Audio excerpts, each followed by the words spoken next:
Hello, my name is Emma Snape, Special Event and Program Manager for the Maltz Museum of Jewish Heritage. On behalf of everyone at the museum, welcome to our virtual program, Women Who Roar, a panel on roaring women writers.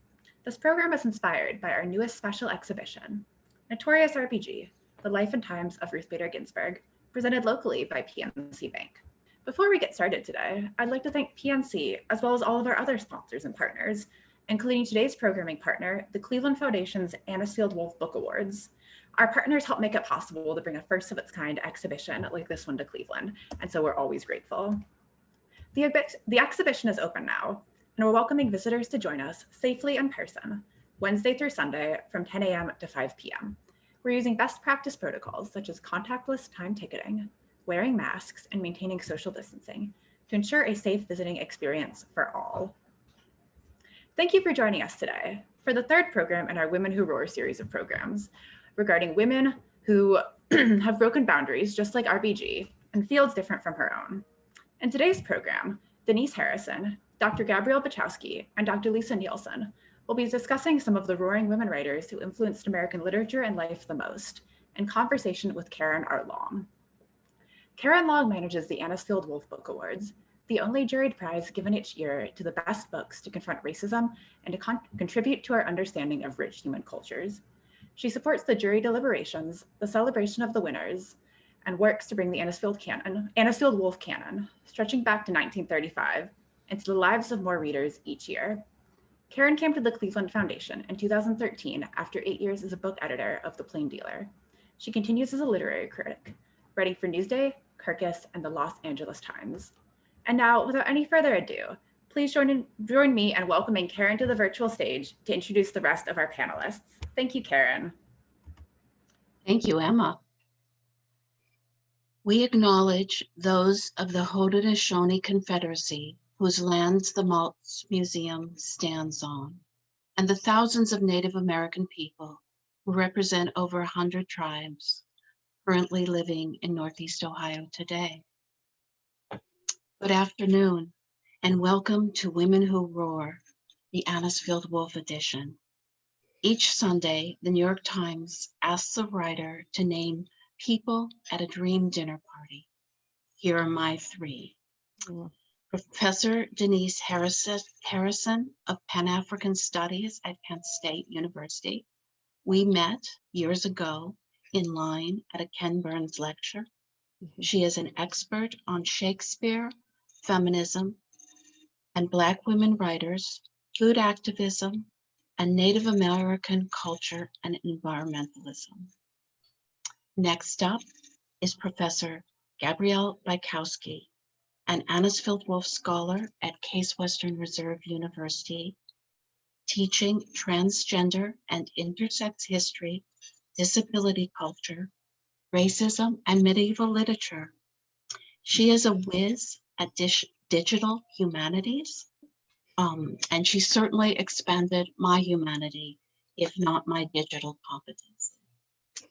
Third, we have Professor Lisa Nielsen, the original gangster of Anisfield-Wolf scholars at Case Western Reserve University. She is a historical musicologist with a specialization in women's studies, non-Western feminism, and someone I turn to since I began this job in 2013. I thought we could begin with your questions sprinkled throughout in a salon fashion, with Dr. Nielsen telling us a little about the two women who got us all into this room today. That would be Edith Anisfield-Wolf and Amy Loveman. Thank you, Karen. Please gesture at me if you can't hear me very well. I had to put my headphones on because I think they're drag racing outside of my house today. So welcome to everybody. And it's such an honor to be in such august company. Because I'm an academic, I have notes. So I apologize that I'm going to be looking up and down, but I didn't want to miss anything about these women. So Edith Anisfield-Wolf, she was born in 1889. She was born to privilege, but rather than living the comfortable life of a wealthy, educated woman, she dedicated her life to philanthropy and books. That choice, though, was part of her family legacy. When she was 12, her father called her into his office to ask her how to help him best use the family fortune to help the community. And together, that's exactly what they did. Her father, John Anisfield, immigrated from what is now Krakow, Poland in 1876 when he was 16.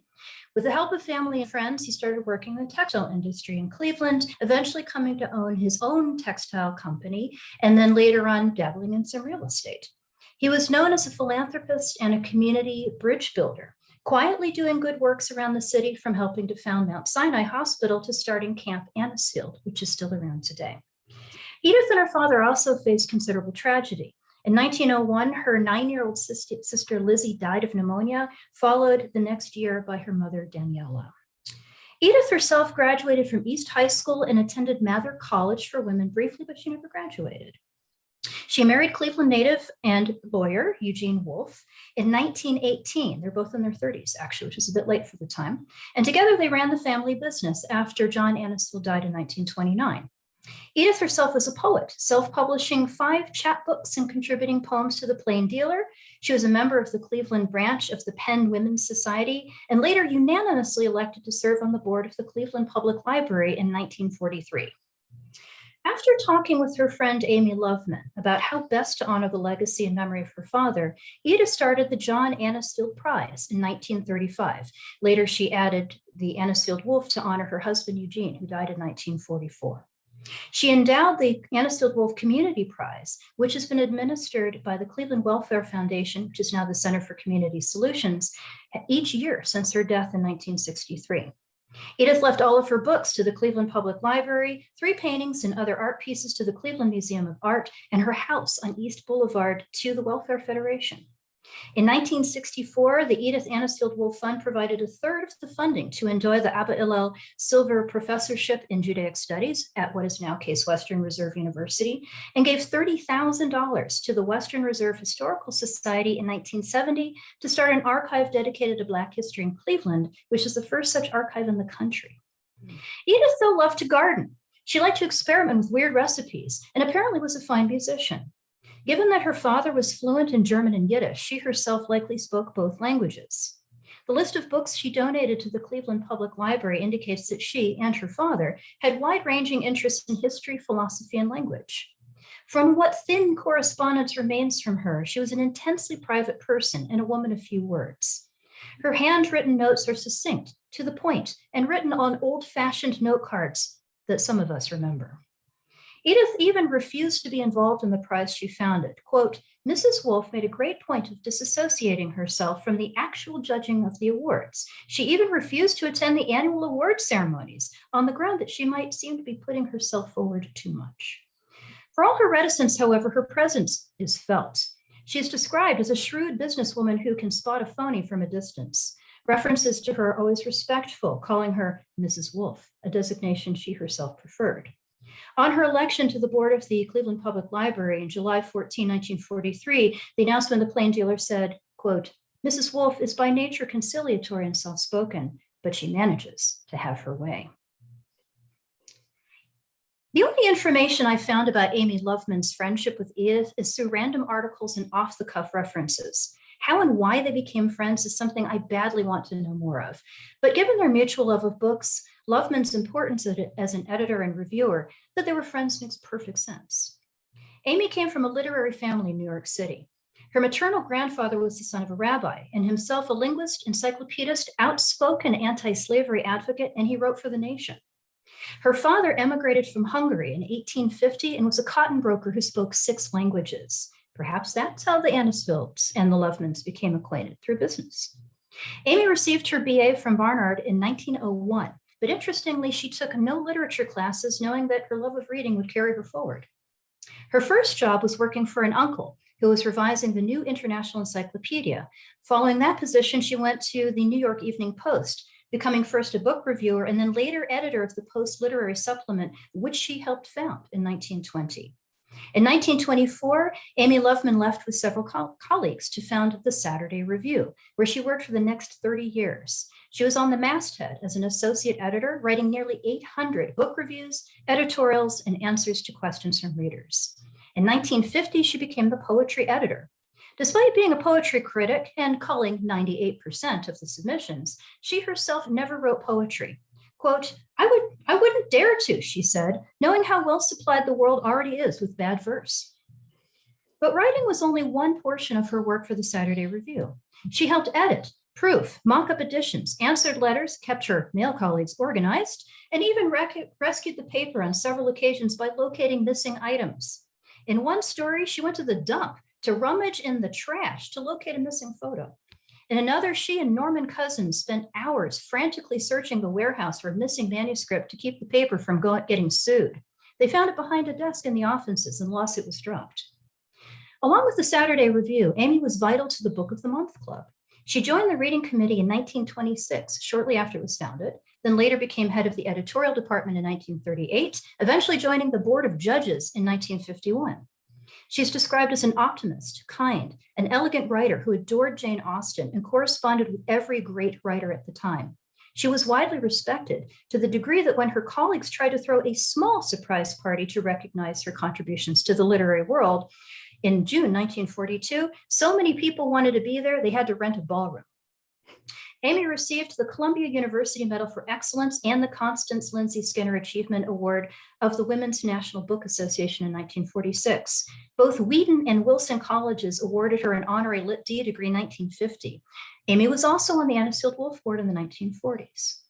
On her death in 1955, Norman Cousins penned a lengthy obituary for the Saturday Review, and in 1956, he published a 21-page eulogy in her honor with Overbrook Press. In his obituary, Cousins said, quote, Amy Loveman was less cluttered emotionally than any person I've ever known.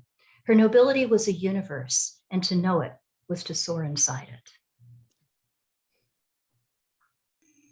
That is delightful, Professor Nielsen. I have so many questions, and it's taking all my discipline to pivot toward Professor Harrison to ask what kinds of things are arising in your mind about these two foundational women vis-a-vis the two women you want to focus on. I think you're going to begin us with some quotations.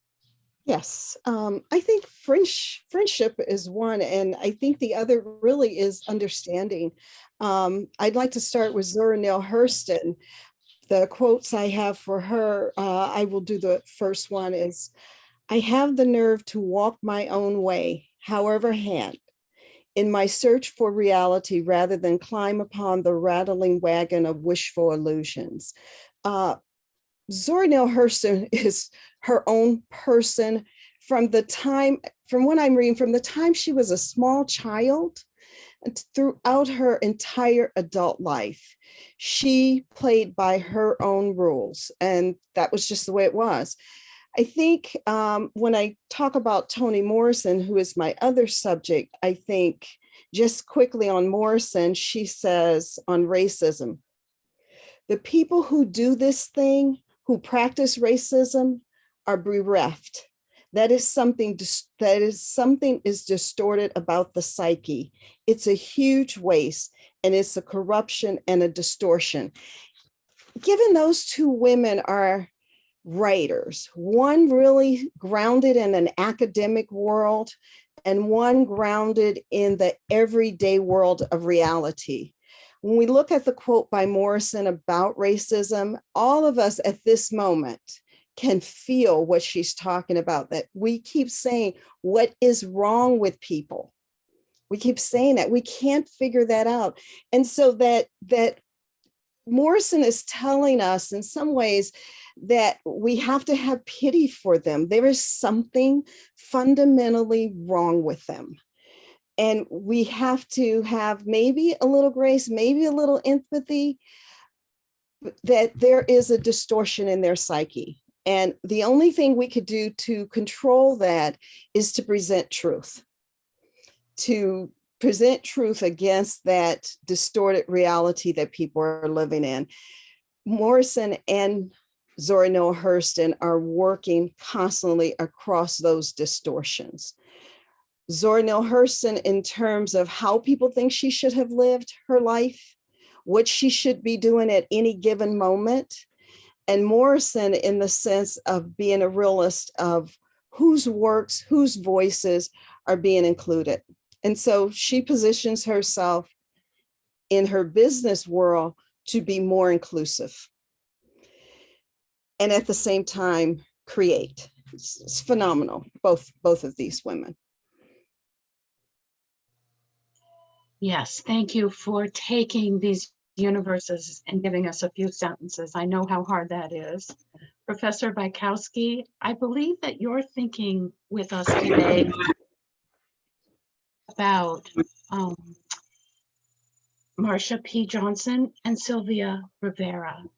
Can you balance them into this conversation with the giants we've already named? Yeah, absolutely.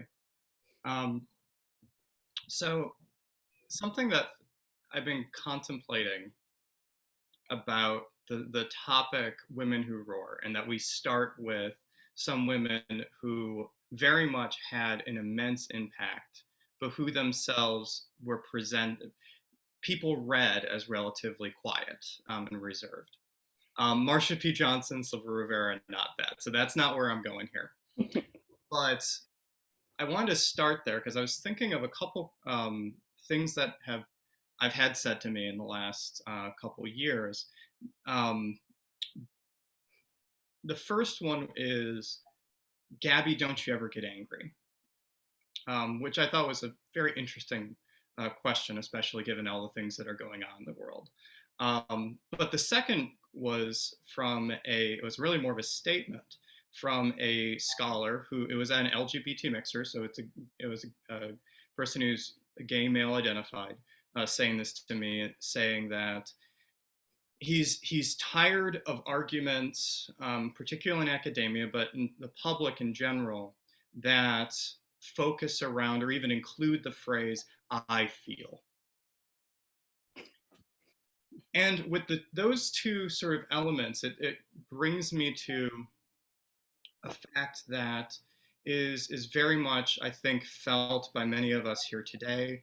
I'm sure was felt by Ruth Bader Ginsburg, as well as Edith Anisfield-Wolf and her contemporaries, that there's the combination of sort of looking to one another and saying, aren't you outraged by what's going on?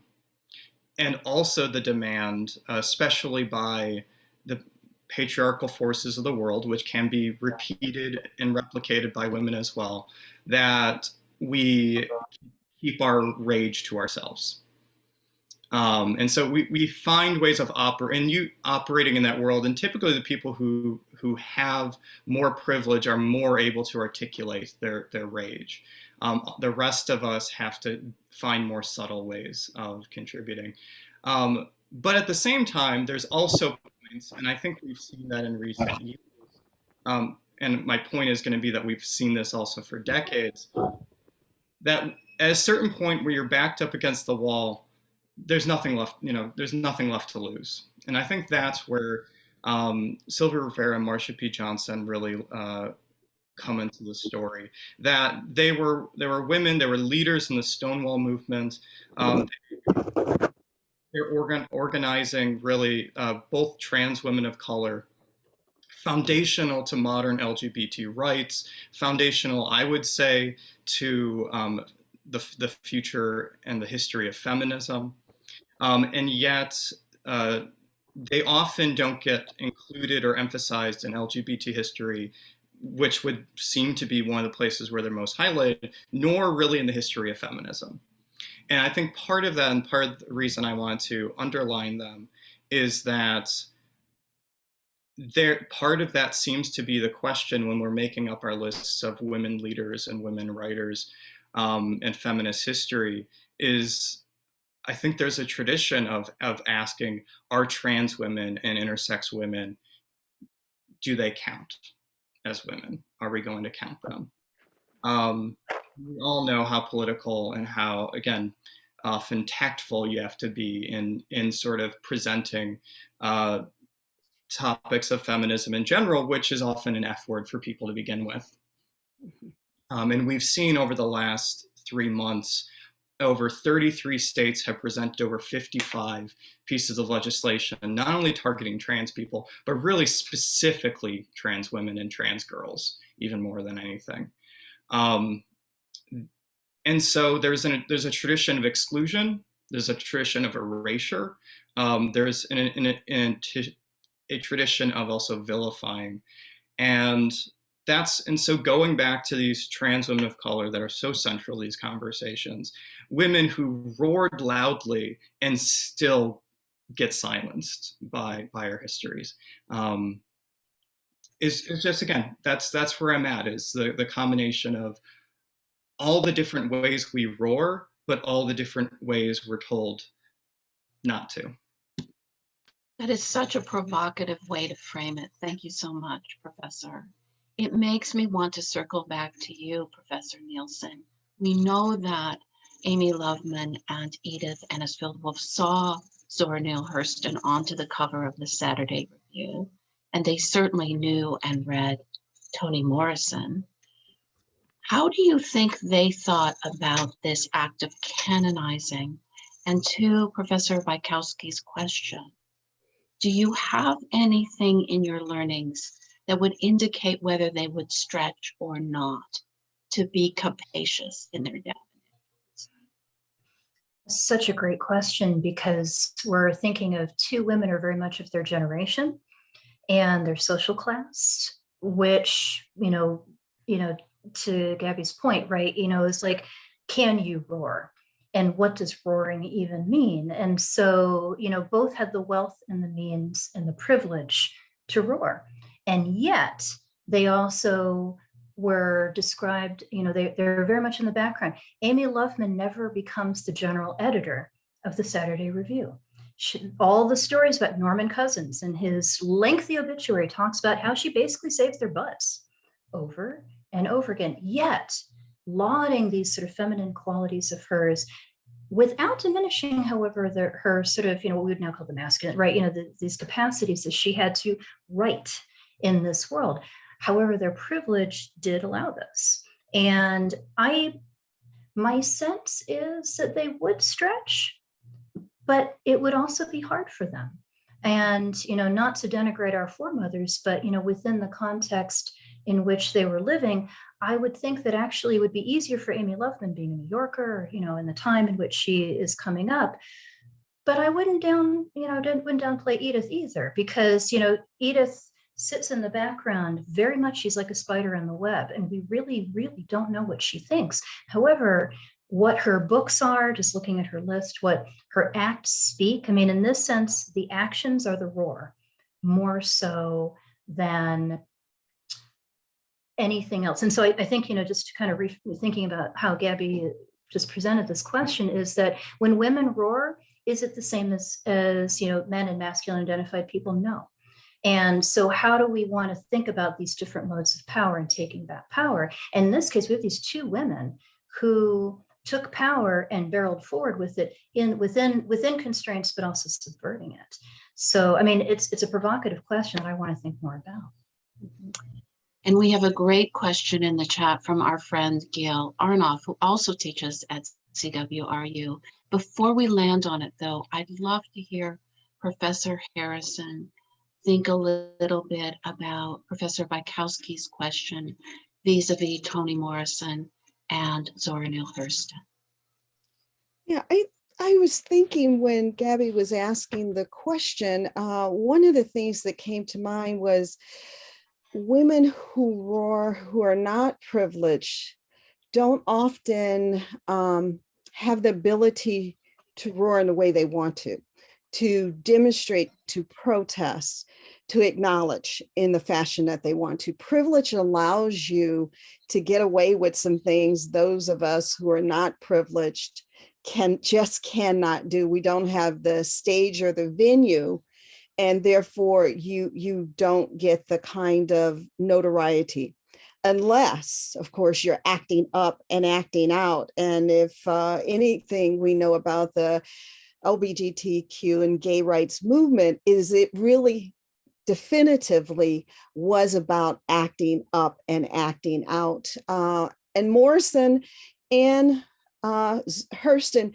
does that in their own way. Morrison in who she will choose to publish, whose work that she would push forward. So we think about someone like Angela Davis at a moment when just being physically on the American stage saying that there is something wrong with this country that forces people who talk about their oppression under this system that's supposed to celebrate liberty and freedom of speech would silence her. For Morrison to publish that autobiography of Angela Davis is acting up and acting out. And she's doing it in the world of whiteness, in the world of male privilege. I think that's profound. So those of us who are marginalized, who face many oppressions that are geometric in our lives, often have to find a way to act out that is very different. And Morrison and Zoranil Hurston both do that. I love that insight. And I want to just scoot in the observation that Zoranil Hurston had a parallel experience in the publication of Dust Tracks on the Road, which was her Anisfield-Wolf award-winning book. The United States was entering into the Second World War, and the editors were not ready for someone calling out the question, why are we fighting someone's racial hierarchy abroad and not fighting it at home? Yeah, and if I could add just one more thing, and in particular about that piece, Dust Tracks on the Road. She is talking and telling us the stories of plain folks in their own vernacular. And this is really powerful because those of us who are in academia, we sometimes can't speak that kind of plain language, right? And I know in my own voice, especially at home when I'm talking to a close personal friend or my husband, I will slip into that basal language that my parents gave me as Southerners who had migrated north. And I'll say things like finna. And my husband always just drops on that finna. And I've learned to adjust to that he's not being harsh or unkind when he says it. It's just that my whole history of who I am emerges in those moments when I can let my guard down. And this is, I think, the real value of Zoranil Hurston. That guard is always down. Take it or leave it. And I think that's the brilliancy of her work. Amen. And then to come back to patient Professor Arnoff, can you tell us a bit more about Martha P. Johnson and Sylvia Rivera, please? Absolutely. Yeah, so if you're looking for their writing, it's written in the brick they threw into the stone wall in, particularly Marsha, the stories of how that uprising began. Some say it was Marsha P. Johnson, some say it was one of the lesbians, cisgender lesbians present. But their records really are also their organization. Both of them, they led the street transvestite organization, as it was called at the time, essentially trans sex workers, trans women of color in particular, who already had a community of support, were in a position of not really being able to trust the systems that were really more there to exploit and abuse them. And so because they depended on one another to live, the movement from depending on one another to survive to depending on one another to empower each other was that they had that system already present.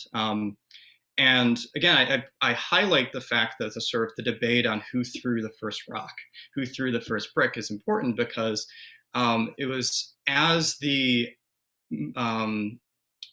gay rights movement was getting going in the wake of Stonewall, you had the gay men didn't really want to have anything to do with the trans people, but also the lesbian feminists that were beginning to form. Also, there's records of the fact that Marsha P. Johnson and Sylvia Rivera would show up, very much understanding the intersection of you really can't address homophobia, you can't address the harassment of queer people without addressing sexism as well. That so much of this is baked into the patriarchy and also baked into things like white supremacy.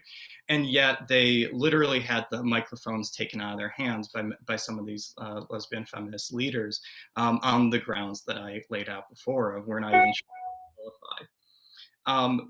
And so those records exist, but a lot of their stories you find in other people's stories, other people who tell them. And I chose them sort of provocatively for a reason.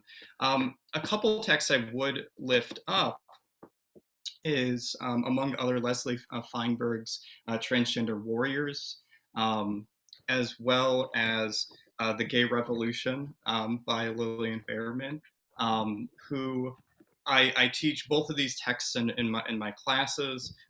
Gay Revolution's found its way into many different classes, partially because, and this may not surprise people, but I continue to be surprised by it, that I would say a good 90% of my students, if not more, have no understanding of the place of LGBT people and LGBT history in these wider narratives of the United States, of the feminist movement, of the civil rights movement. They're often very painfully unaware. They don't know the name of Lord or James Baldwin, but they also don't know. They don't know what Stonewall is or was. They don't know. Again, it's shocking to even have to say.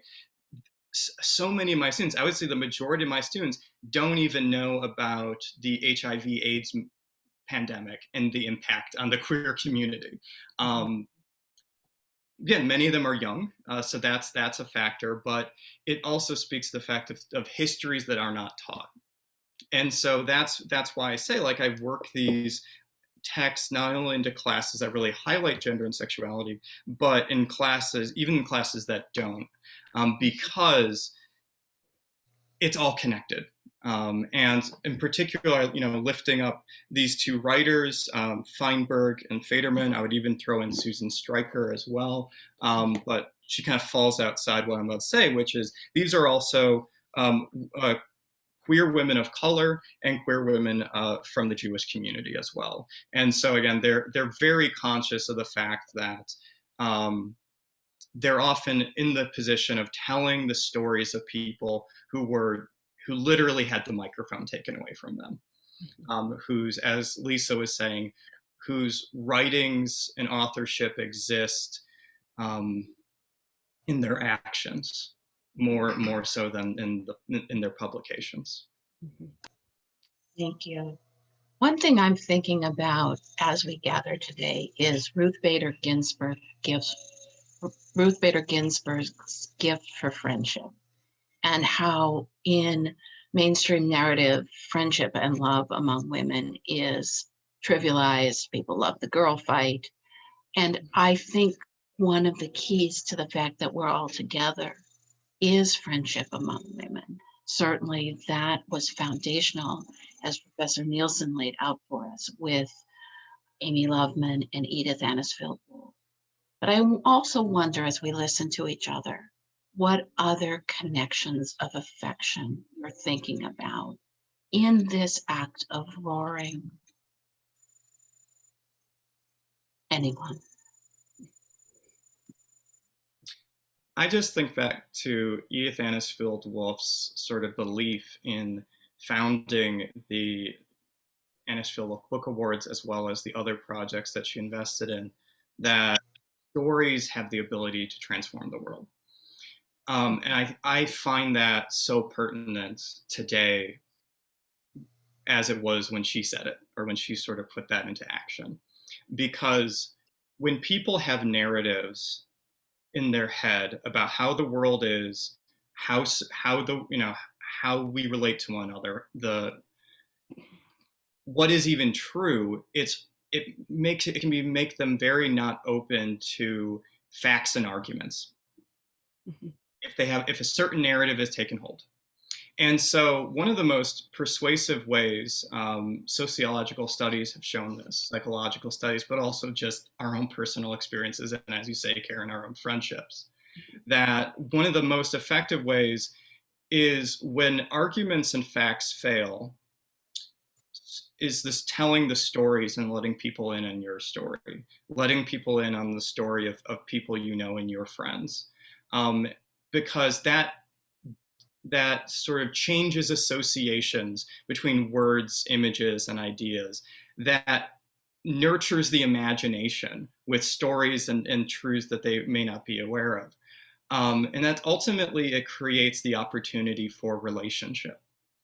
That we can, it's hard to relate to numbers. The numbers are important, but it's you don't get as much of the personal attachment, and especially when people are in a place where they're really operating more out of an emotional place, out of insecurity, out of a desperation to try and maintain control, with so much of the patriarchy, white supremacy, classism is sort of operate on. It makes it hard to register on those lines.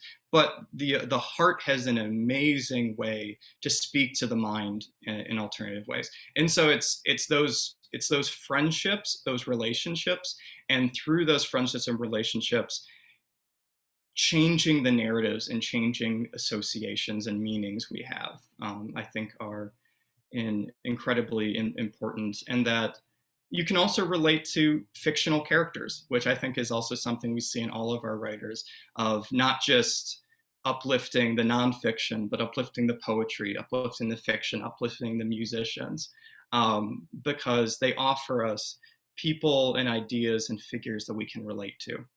And that really can transform the world. Yeah. I was going to say, I agree with everything you said, Gabby. Morrison has, in her bathroom, she had framed this quote. She says, I have a little framed document in my bathroom, a letter from the Texas Bureau of Corrections saying that Paradise was banned from prison because it might incite a riot. And I thought, how powerful is that? I could tear up the whole place. I remember when Paradise came out, and I remember all my women friends, we were in our first women's studies classes, and we just reveled at that book. Just the first line, they killed the white woman first. Just, we all just could not believe the way she wrote that, the objects in the room. And at the same time, knowing that Morrison sat on the National Endowment for the Arts, and specifically in one of her articles about artists, she mentions Zoranil Hurston to remind people on these art committees, the life of an artist does not have to be a life of sacrifice, of not being able to pay your rent, that the art is the art in itself. If it speaks to no one, the artist has to do it. And I understand that as an artist, that my head just fills up with situations, things I want to take and transform into art pieces. And I say them out loud and I write them down. So I know what it is for someone to catch a phrase and write it down, and then to have people in your lives, women in your lives, who support that, who say, you say, is this a good idea? And they, yeah, and they don't understand what you're doing. They're not really sure of what you're doing, but that we have people in our lives that support us, even though we can't always articulate what it is we're seeing, what vision we have, what we want to put down, whether that's the writing community or the art community that produces music like Lisa, or the community that produces sculpture or other kinds of art forms. It is necessary to have people in your lives that support that. And we are fortunate that we have women that get it, because we are doing this in that other time, because we're all doing other things as academics, as sometimes housewives, as sometimes mothers, as sometimes grandmothers. All the different hats that we wear, art often has to take a back seat. It's also or that we have to carve out the time for that. And we can't keep doing it if we don't have a chorus of people behind us saying, do it anyway, do it, just do it. And I think that's what women's friendships, I know, has done for myself. And as Morrison talks about Zoranil Hurston in her article on artists in particular, because she could have chose all kinds of folks to remember, right? She picked Zora because there is a woman who must work a little bit more in order to write another page. You know, it goes back to women having a room of one's own, and then having someone like Audre Lorde says, it's not just a room, you need a pencil and you need paper. So to have the room is to have that privilege, right? But beyond that, it's paper and pen. So I think women's relationships and friendships are tantamount to producing, whether we're in the academy or we're producing as artists ourselves.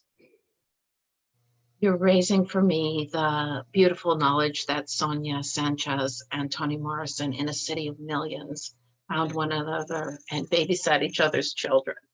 Mm-hmm. Yeah. So I think it's important, with all the love in the room, not to deify people, because you're pointing, even as you speak, to the dailiness, the quotidian. Mm-hmm. And it's an interesting tension in creating a canon and yet keeping enough room to acknowledge that not all the parts are pretty. Mm-hmm. And I know, Professor Nielsen, you've looked at the long 86-year canon and thought, whoa, baby, some of this could use a rethink.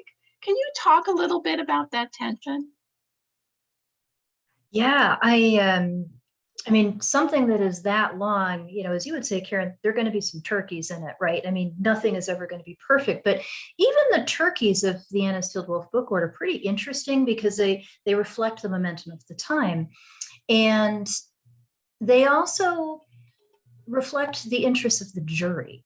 And so, you know, like I love to preach the gospel of Anisfield-Wolf, but at the same time, it is an organization of many moving parts, even from the very beginning. And it was quite nepotistic. You know, there were people on the board, you know, from the Saturday Review who knew a lot of the writers who were winning in New York City, also associated with the Social Science Research Council, also in New York. And so but that's also how you get these things to start. It is connections and who you know, right back to the idea of relationship and friendship. And, you know, we have compartmentalized these relationships into a hierarchy, right? You know, there's family is number one, and then down somewhere at the bottom is your friendships.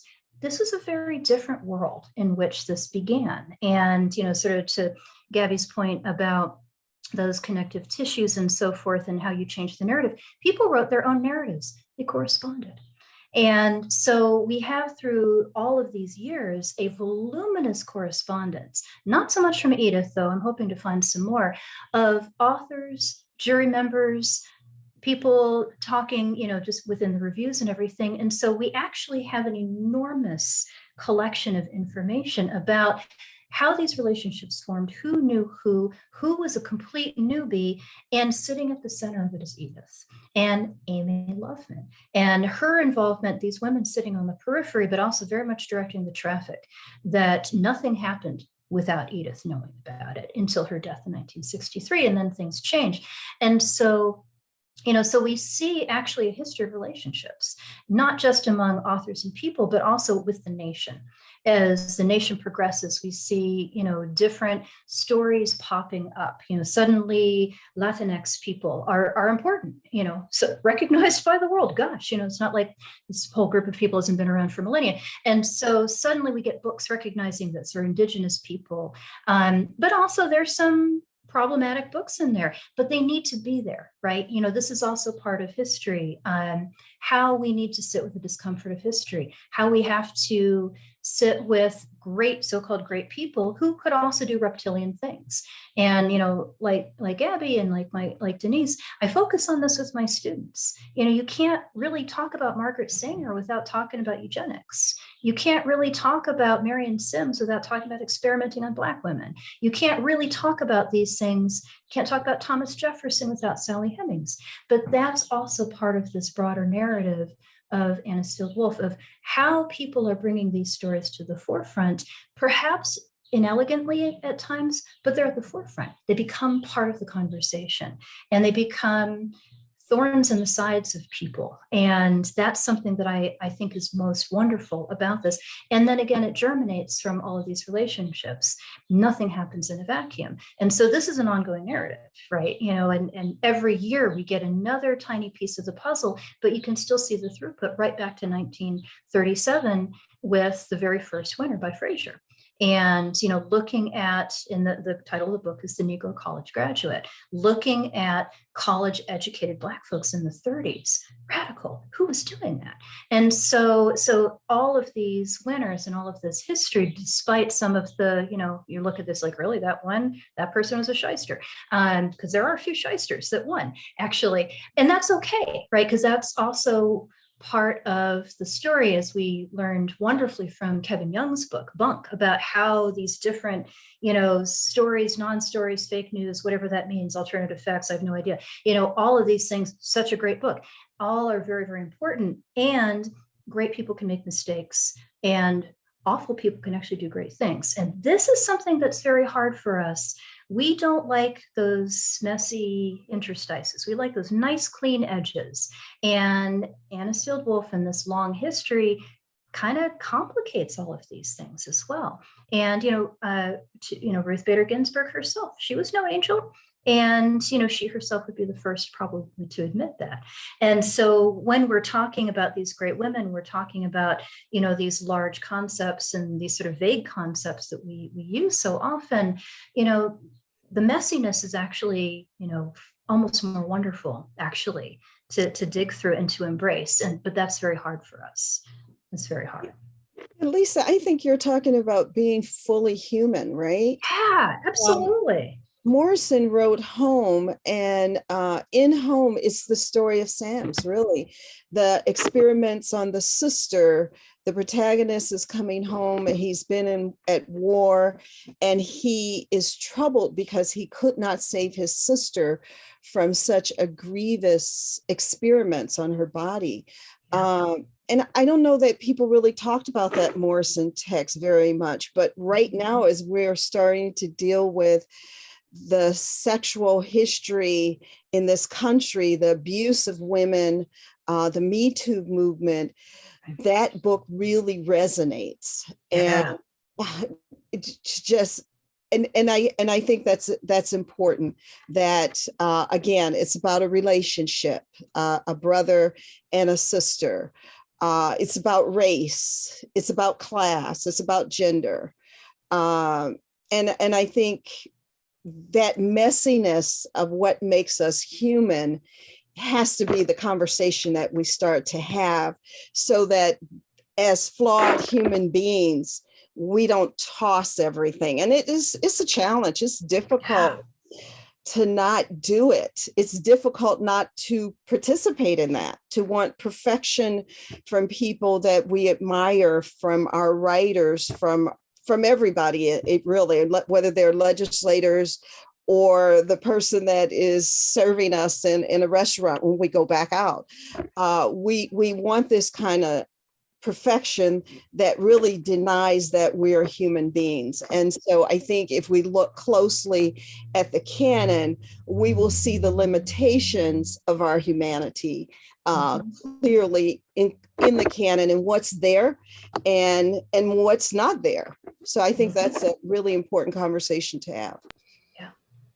I also want to uplift that Puritanism, which we're seeing, in many ways, and which sometimes we just do to ourselves, is one we inherited. And it's one we inherited from very exploitative systems that use that purity standard as a way of ejecting and rejecting immigrants, Black, of color, queer people, trans people, women. And I think about that, and I think about the fact that it's hard. I do, one of my fields is religious studies, and I'm conscious of the fact that it's hard to worship at the altar of an idol and also love them as a person. Because when you the sort of idol worship, as Lisa was saying, of the vague qualities, are things that we like about them. And yet it's hard to relate to those icons as part of what makes them, it's part of why we subjugate ourselves to them, is there is that sort of otherness. And in religious thinking, it's the true big other is in many religious studies is God or something, some sort of transcendence.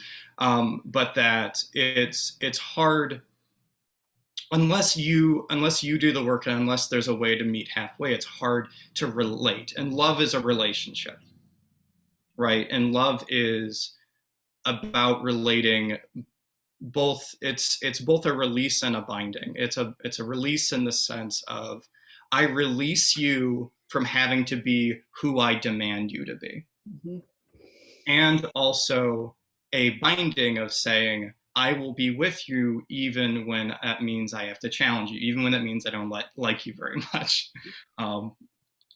Being a parent myself of 2 kids, maybe 3, we'll see in a couple minutes and tomorrow with a sonogram, is really reinforces that. There are times my kids don't like me very much, and certainly do not idol worship what we're doing, but that's a relationship of love.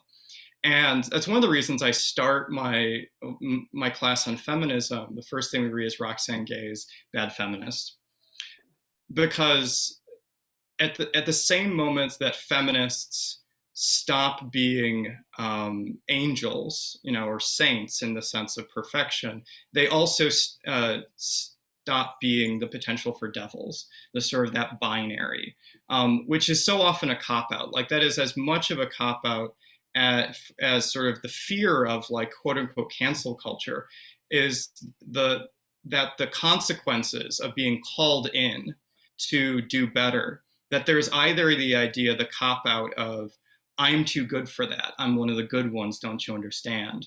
Or else, this is just who I am, this is just how I was raised, this is just, this, that, or the other thing. Both of them are cop-outs of doing the work and lean in, and sort of being called into a community and being in that relationship. And that relationship, and that doesn't, not everyone is called to do that work with you. There may be those, and this is going back to what Lisa was also saying about, I think all of us were sort of highlighting the power of friendships, is that sometimes your chosen family loves you better, more in the ways you need to be loved, than your family of origin. There are reasons where a relationship, the love turns toxic and you need to cut strings. But I do think people requires that we have relationships of love. I so appreciate you bringing this forward. In my generation, the toxicity ran on the binary of virgin or whore, and in my religion tradition. And it makes me vibrate with your point about purity, because biology and sociology teaches us that in the mixing is the good stuff. That's the good stuff. We have a great question from Dawn Ellis that I want to hustle into the conversation. And she's asking you 3 to speak a little more about being fully human in the context of noble suffering for minoritized folk, or the desire to be seen above reproach in our actions as minoritized people. I know you have thoughts. Well, I would say that Zoranil Hurston didn't prescribe herself to that. She was who she was, and she didn't want to suffer. She did not celebrate suffering. She named it, but she said that her writing, she celebrated. She said that she was not writing to show the suffering of Black folk. Her contemporaries, the Harlem Renaissance, if they wanted to do that, go ahead, but that was not where she was called to write. As a person who is imagining new worlds, and Morrison talks about this too, that the stories that we are writing are not this, she says, it's the imagination that we want to deal with, not necessarily all this lived experience of what it means to suffer. And yet, when you read something like The Bluest Eye, I think one of the things that for not just people of color, but for white people, if you want to know how racism affects someone psychologically, physiologically, emotionally, then read The Bluest Eye. Because when you get to the end of the novel, you want that little girl to have blue eyes. And if she does, she's not sane. It's impossible. But there is a need to allow her to walk in a world where her race, the color of her skin is not impacting her the way that it does in this novel. And so Morrison situates us in that horror of what that means and what that feels like. But on the other hand, you have Zoranil Hurston, who says, I'm just not going there. And so when she's talking about things that are tragic for the lives of the people that she's writing about, some of it is coming out of her lived experience, but she takes that lived experience and she imagines with it. Morrison tells us that we should use our imagination to write the stories that have not been told. Our lived experiences are being told and retold. That's why a lot of us don't like to watch movies about the institution of slavery. I mean, can we take another slave film? You know, Colton Whitehead has one that is so different in the sense that he knew when he was making this production that he had to have psychologists on set for him, for his staff, and for himself. But we really don't want another slave narrative, another narrative about enslaved people, another movie about it. Can we imagine that people during the institution of slavery loved one another and loved their children and took care of them in the midst of that institution so that I could be here today? That story is the story that Morrison is saying has to be written, because the story is not existing for us. And so I think we've suffered enough.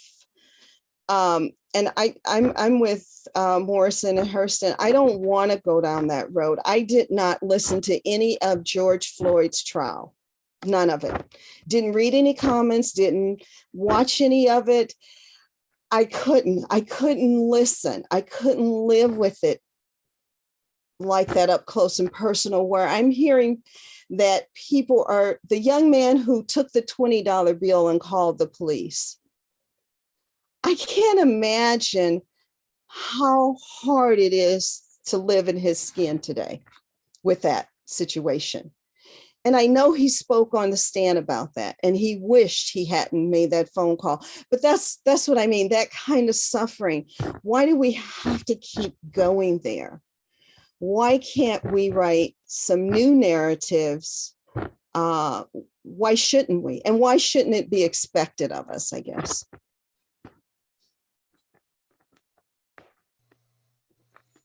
Thank you. You know, I had an experience in one of Professor Nielsen's classes where a really wonderful student asked, what do you worry about with Anisfield-Wolf Book Awards? And that was the year that the movie Get Out came out, which is horror. And it's horror inflicted by white liberals on Black people, put out as a comedy. And I said, I'm thinking about that movie, and I'm thinking about the purposes of Anisfield-Wolf. And is there a little bit of Get Out in the practice where white people can come for an evening and feel better about themselves? So that thank you is part of the practice, trying to get some of this narrative straightened out and interrogate our motives and seeing whose ox is being gored and whose nest is being fluffed. One of the questions that the wonderful Emma Snape had for us to think about as we got ready was to ask each panelist what wisdom she has learned from these roaring women writers. So is there something that you land upon to that question that Emma has? I'd like to actually offer a quote from RBG herself about dissent. And it's one that I very much feel right now in the face of so many things that I feel powerless about. And I'm not powerless, but it's the relative sense of I can roar until my voice is hoarse, and someone else who in a much different position than me, all it takes is an email from them and the world would be way more different than even if I was just spent all my day roaring. And I think about that, and I think about Ruth Bader Ginsburg, especially later in her career, becoming the great dissenter, and the importance of, even if you feel powerless, what's the significance of taking the action and fighting the battle, even if you're doubtful of the outcome, even if you already know the votes in the court, the other judges are going to go against you. And the quote I pulled out is this: "Dissents speak to a future age. It is not simply to say my colleagues are wrong and I do it this way, and I would do it this way. But the greatest dissents do become court opinions, and gradually over time, their views become the dominant view. So that's the dissenter's hope, that they are writing not for today, but for tomorrow." Mm-hmm. So thinking about audience there. And of course, that's literally true in the way that the court systems work and the way dissents actually can be used later on to inform later opinions. But I also think of that as, we work for futures not our own. We do not know what will come next. And I think that the resistance of despair and the move to hope is in that we don't know what the future is going to look like. As much as we feel like in the dread of our stomach or in our sort of naive optimism that we know, mm-hmm. The most powerful statement is that we don't, and we can still speak to the future even if we don't know who or what that future is going to look like. I wanted to give Elisa a chance to respond to that so that I don't take up too much time. Do you have something? I do. Thank you, Gabby, for bringing that great quote in, because I'll just say a long time ago, I was at a protest and I got a pin from the ACLU that said dissent is patriotic. And I've had that ever since. And one of the things that I make sure to do, especially in these fraught times, is point out to my students two very important things. One is that it is hard to be a citizen. And one of the hardest things about citizenship is to disagree, but also to disagree with grace and elegance. Okay. And you can listen to somebody be diametrically opposed to their point of view. However, you can still walk away as friends, back to this idea of friendship. And that's a lesson that I learned myself from reading a lot of these books. I started reading, Toni Morrison and Sister Audre Lorde and Ntozake Shange when I was 14. And these books were all about friendship. They're all about things that I was groping for and trying to understand. And they're also about dissent and messiness and family and love and hate and all of the things that, when you're a teenager, you just have no idea. And so I think that dissent is a perfectly useful word. To be uncomfortable is perfectly useful. And I use that with my students, but I also remind them that just because you have privilege does not mean you're a bad person. And in fact, you use privilege for revolution. You want to get that person to write that email for you. And I preach that gospel all the time because it's so easy to fall into that guilt. It's not productive. It's not productive at all. So, back to Denise's wonderful point about, here's Zora saying, yeah, you can label me however you want, but I'm me. And in her wonderful essay, How It Feels to Be Colored Me, she talks about this. And the ending metaphor is so beautiful. My students just almost weep when they read it. And they've never read her before. And they're like, now they're on fire for her. And so, how do you use that? How do you use dissent? How do you use privilege for revolution? Because we can. But that's the hard work. But that's the lesson that I have learned from all of these great women and great men, people in privilege, people without privilege. And that's also, the nature of how we continue to messily roll through the world. But that is also what makes you, I think, a truly and fully human being.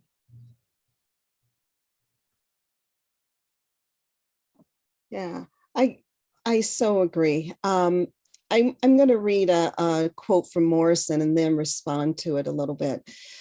She says, and I think this is Morrison lifting the veil. She said, I didn't want to speak for Black people, and I wanted to speak to and be among them. It's us. And so the first thing I had to do was to eliminate the white gaze. Who are you when no one's looking? When no one's dictating how you are to respond. I was a costume designer and builder before I was an academic. And I can't tell you how many times people would say to me, you're going to an opera? You like opera? Yeah, I love opera. You like the ballet? Yeah, I love the ballet. So it's that people want to pigeonhole you. And that had nothing to do with my sensibilities of what I like or didn't like. It was because I was Black, that those things are supposedly not available to me, and that I wouldn't enjoy them, couldn't enjoy them, and that there was no one who went there before I went there. And that's all untrue. Morrison wants us to understand that in writing for us, she's writing with us, that when we're in the text, we're in there together with her.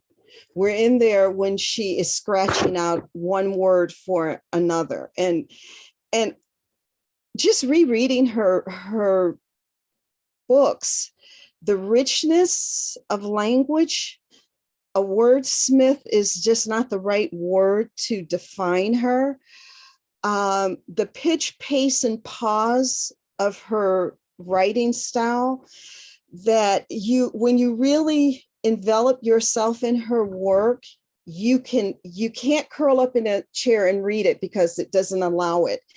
It's uncomfortable and discomforting. But in the same way, the language has this richness. It's the same richness I find in Shakespeare's work that is transferable to a modern moment. Just the pure joy of how two geniuses of writing approach language is so rich, is so beautiful. And I can find myself in it. And I can invite my students in, is what we're talking about, because fundamentally, all three of us are always inviting students to come along for the ride. They don't get why we are so excited about this. I always read Morrison's banquet speech in my class, the Nobel Prize banquet speech, because it's so full. And I want them to understand audience. The first line is, Your Royal Highnesses, Your Royal Majesties, ladies and gentlemen. And I asked the student, who's there? Who's listening?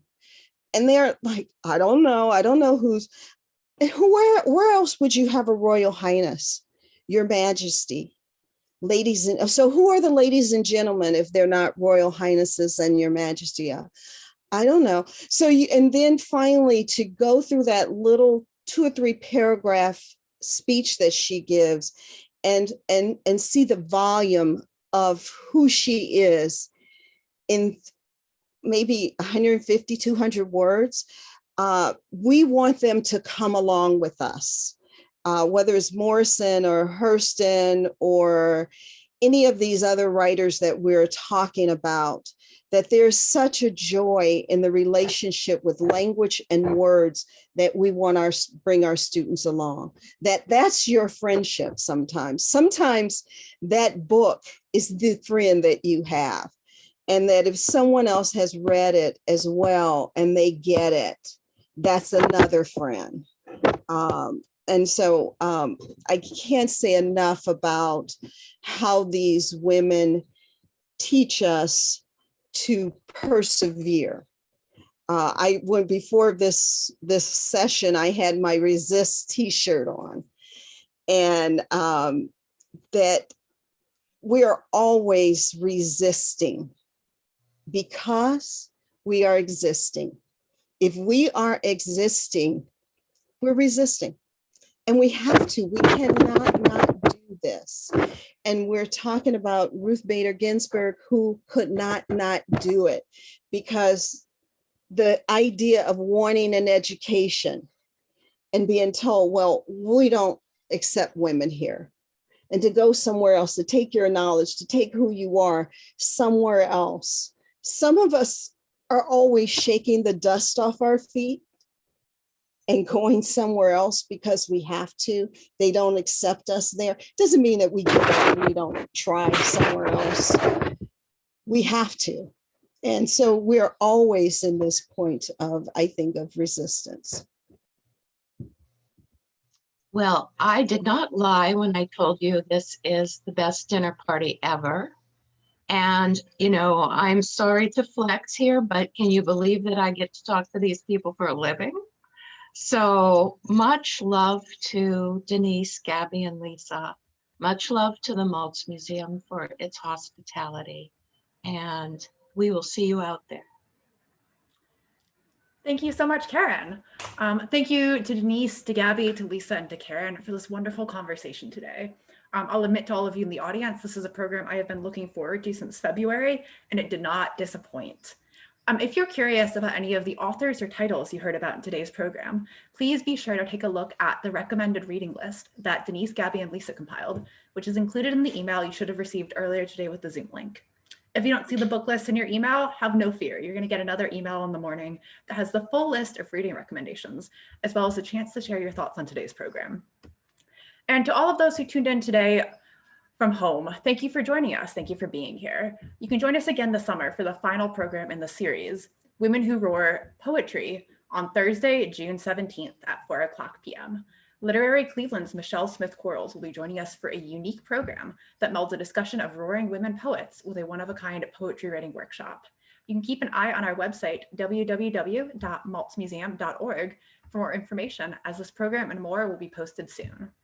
Thank you all again. Thank you again to Karen, to Denise, Gabby, and to Lisa. Thank you all for being here, and have a wonderful night. Take care, everyone.